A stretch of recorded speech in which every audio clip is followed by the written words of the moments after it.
అనకాపల్లి జిల్లా నర్సీపట్నంలో నిర్వహించిన సంక్రాంతి వేడుకల్లో ఏపీ స్పీకర్ అయ్యన్న పాత్రుడు పాల్గొన్నారు.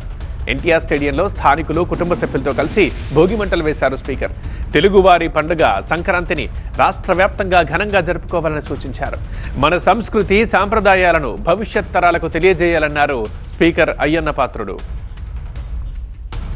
రాష్ట్రంలో ఉన్నటువంటి 14,000 పంచాయతీలు ఉన్నాయి. మనకి ప్రతి గ్రామంలో కూడా తెలుగు పండుగలు చేసుకోవాలి.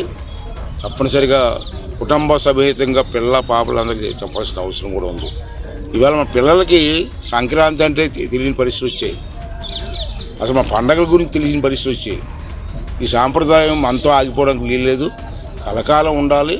మన పిల్లలకు కూడా సాంప్రదాయం నేర్పాలని చెప్పి మరి అందరినీ రిక్వెస్ట్ చేస్తాను. రాష్ట్ర ప్రజలందరినీ కూడా యాజ్ ఎ స్పీకర్గా నేను రిక్వెస్ట్ చేసేది ఏంటంటే అన్ని గ్రామాల్లో కూడా పండగ సంక్రాంతి పండుగ ఘనంగా చేయండి. మన పిల్లల్ని పార్టిసిపేట్ చేయండి. పిల్లలకి మన సాంప్రదాయం నేర్పమని చెప్పి కోరుకుంటూ ప్రతి గ్రామంలో కూడా ఈ కార్యక్రమం చేయాలని చెప్పి కోరుకుంటున్నాను.